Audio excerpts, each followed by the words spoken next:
Hi guys, Arthur here from Homeowner DIY. So today what I'm going to do is my friend here he called me and told me that he has a spillage problem from his upper roof.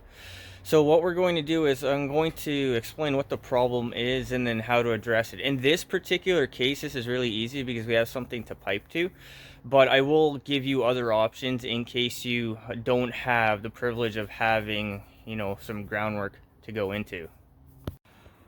Alright guys, this is the upper roof. So we have, if you want to call it a dormer here, a dormer here. So this whole side, we have the downspout here, and then this whole side, we have the downspout here. I don't know how far it extends back, but keep in mind, guys, whatever you're picking up from an upper roof down into a lower roof, now you have more volume of water, because we still have to pick up this water here. The closest downspout is around the corner there. So you have 25 feet. You got to come here, here, and here. So you need slope the whole way. If you were to do a minimal slope of an 1/8 inch per foot, you still need about 3 inches of grade to get the water there. Since this has no slope, the water has nowhere to go. So eventually it pools here and just starts to spill over.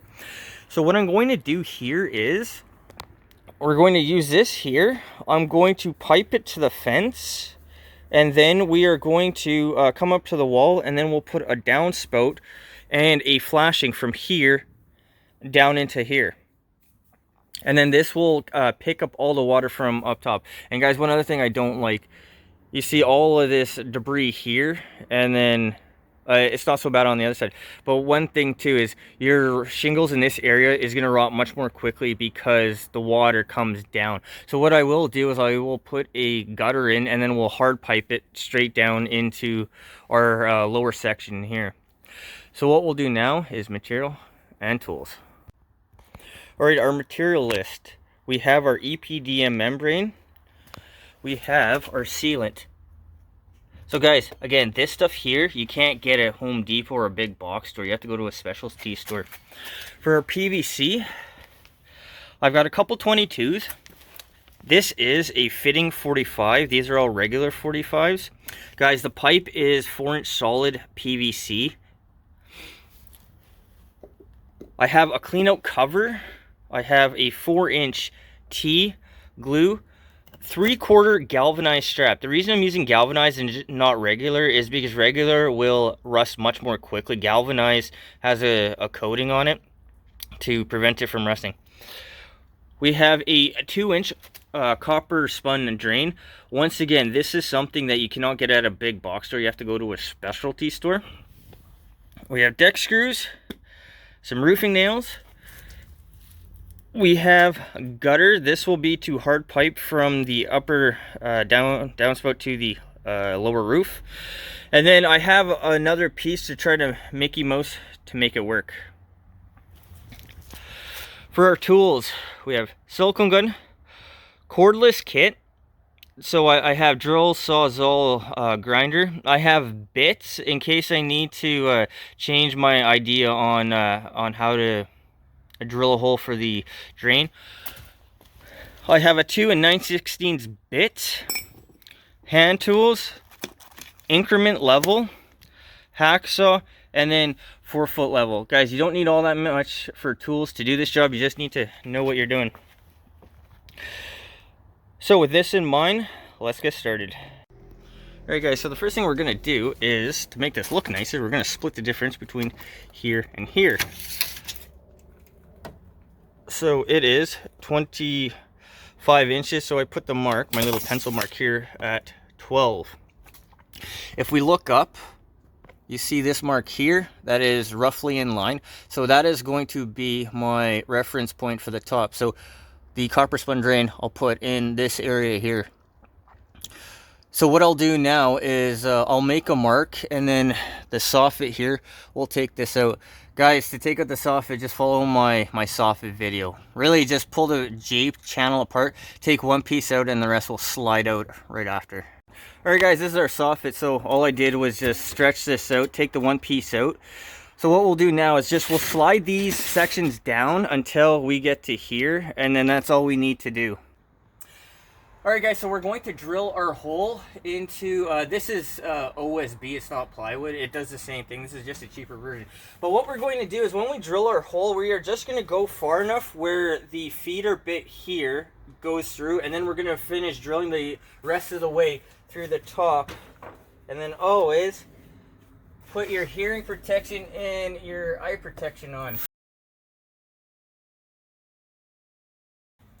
I wound up going through anyway, but that should be fine. Alright guys, so this is our hole where our little feeder bit poked through. So all I'm going to do is I'm going to drill from the top down, and that should give us a nice clean cut, or maybe not. So we'll have a backup plan.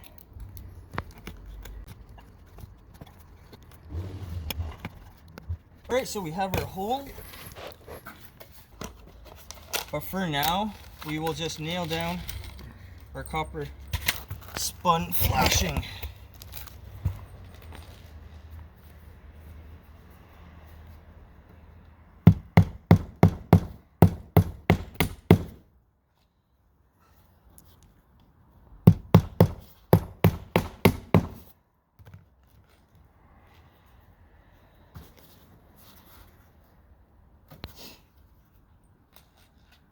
Alright, so what we're going to do is we're going to take our sealant. We'll go between the EPDM and then the membrane. Also, I'm not going to put any nails down here because I don't want any penetrations. And I should have actually done this the other way. I should have put the sealant on first, but oh well, we are now committed.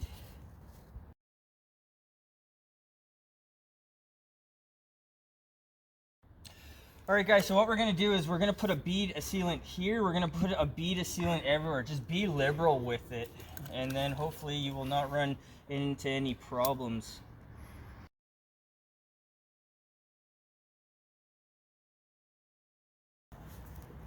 Alright, so our membrane.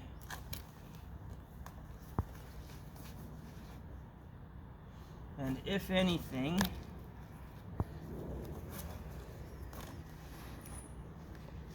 try to tuck it just up underneath the shingles. I'm assuming that the sealant will hold this down, so this should be perfectly fine. Just the way it is.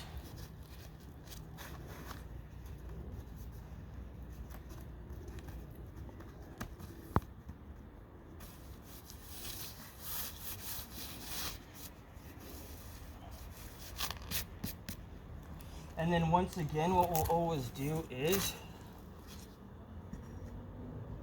we'll put a bead on the very edge.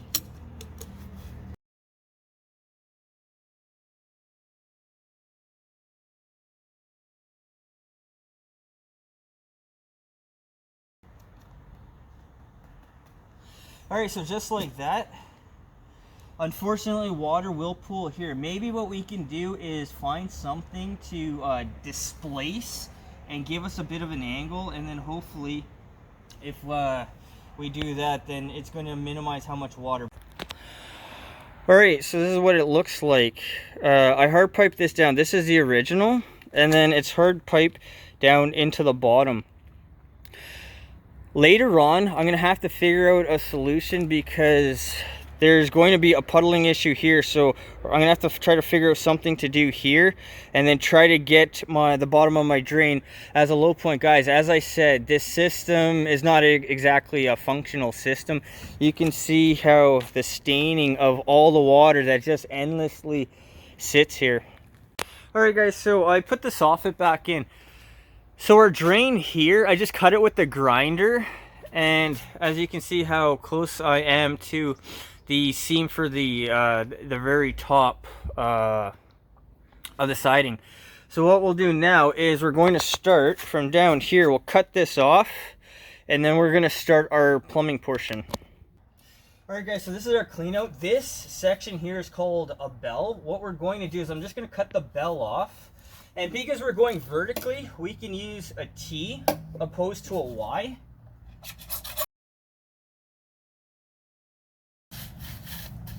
Okay, so the pipe, because it comes up crooked, it comes up in like this type of direction.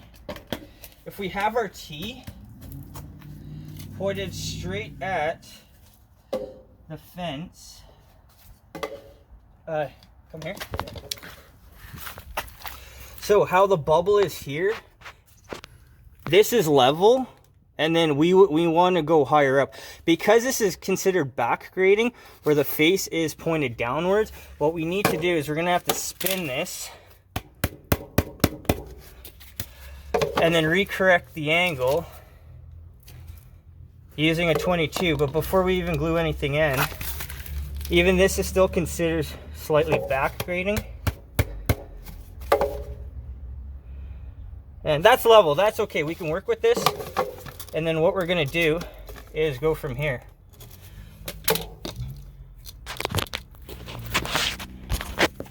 So guys, when you do your piping, you wanna look at the very front.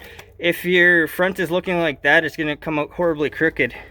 But just to eye this out, compared to the fence, this looks all right. All right, so this is what we look like prefabbed. So I've already set this up. So when you look at it from the top, it looks relatively straight. And then you see the pencil marks to align the two. Now guys, this is one thing about this system, about hubs. You may, if you're tight to the wall like this, you can't fit this in. So what you may have to do is prefab it. So what I'm going to do is I'll glue this in first. I'll glue this in, set up the grade, and then once that's all done, I'll take this, I'll be able to spin this and get it into the right spot. Again, if you have to pipe up against something, this style of hubs, gluing, whatever, you need space to do it. If you have no space, then it's not going to work.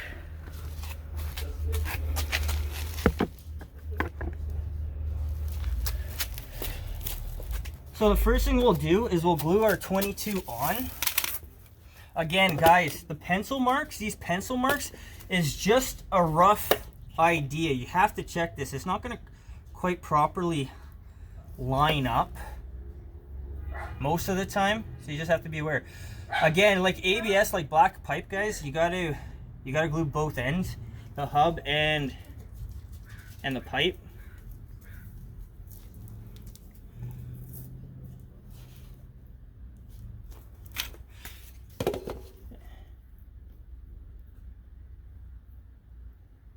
All right, so we have our grade there. And you can see how I can't get this in. So what I'm gonna do is I'm going to spin the whole thing out. And then I'm going to glue this. We'll spin it back into position. And then we're gonna check our grade.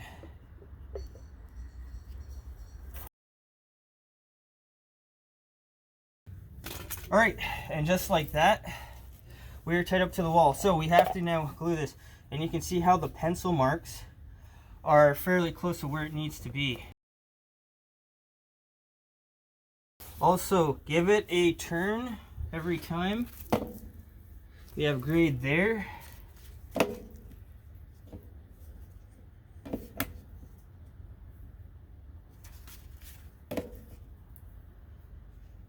So guys, that is what's considered level, and then we have a 1/4 inch of grade. So this is what we call an increment level. Very handy tool to have. All right, so this is all done now. So guys, there is our copper drain. So what I did was I took the 4-foot level. You see the marks there, and then this is the 4-foot level. So plumb the level. I drew a line down here.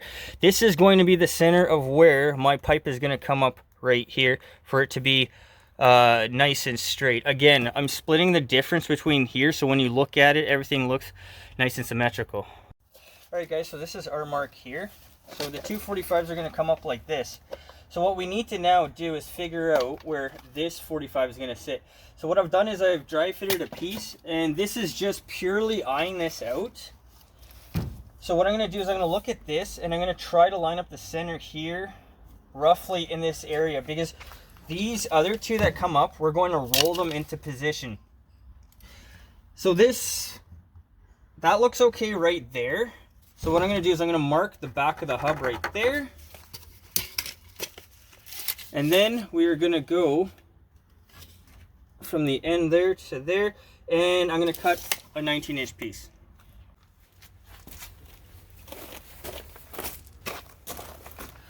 Alright, so I've cut our 19-inch piece. It's glued here. This is still dry fit. So guys, as a rule of thumb, it is better to strap up your pipe as you go along before you glue too many things in, because if you glue it in and then you strap it up later and something changes, something moves around, you can actually have a reverse slope, also known as back grading.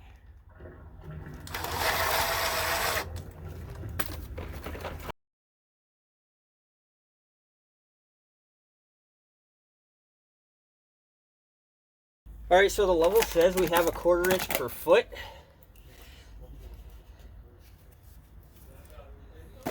Now that the grade is set here, we can go ahead, glue this in, and twist this back and forth.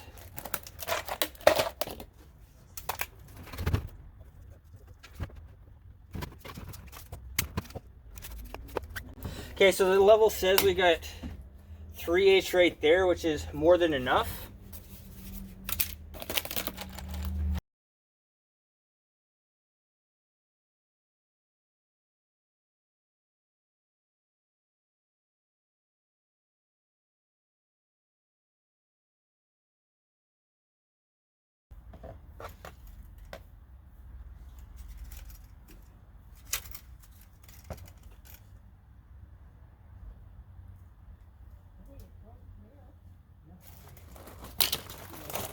My educated guess on this piece is 8.5.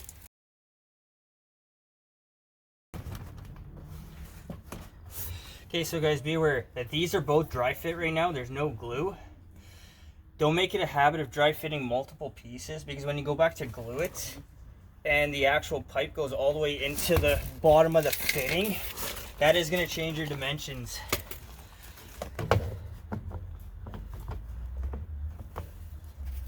So we're going to check our plumb.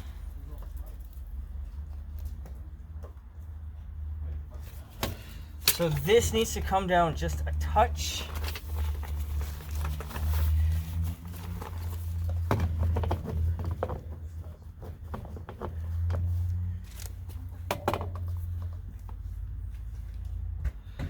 Okay, so the level is saying this way, and then this way right now is level. Again, guys, this is just a mark roughly. You got to fix this on the fly, and then our pencil mark is pretty close to being right in the middle.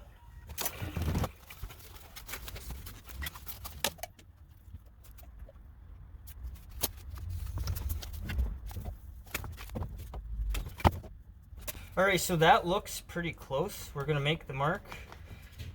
And this is roughly where it's going to be. Now, the other side, because we want this 45 in the same position, we're going to make a mark on that side as well. Okay, so when you glue this part in, this is when you have to check to make sure that you are where you want to be. You have to adjust this, otherwise you're going to screw yourself on the top. Right there, the level is telling me that this thing is perfectly plumb. If I was to put a full piece of pipe, it'll go up perfectly straight the way it is. Alright, so we're going to glue our last piece in.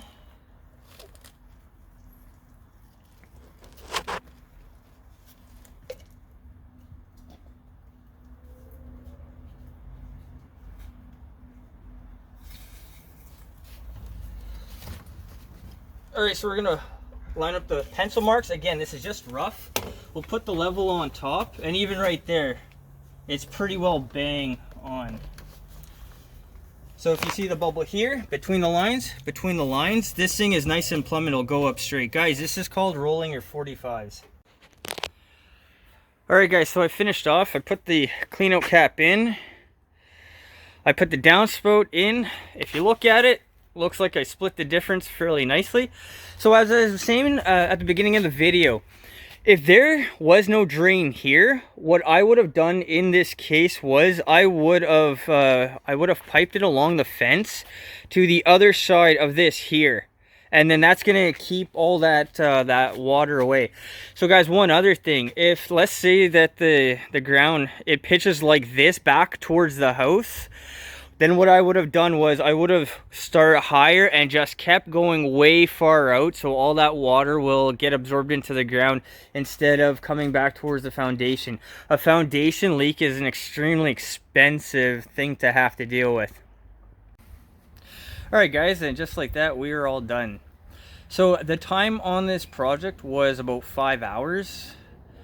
The cost of this job was probably around $230 with the material. Guys, this is a very simple job. It's just having the right tools makes everything easier. The most technical part about this job is the PVC, the gluing and the fittings, because you need to have slope for everything. And as you saw, where the thing is not coming up straight, now you have to negotiate this obstacle in itself. But job went well. I'm really happy with it. I'm really happy to show you guys what you can do if you run into an issue like this. Guys, I hope you enjoyed the video. I hope you learned something.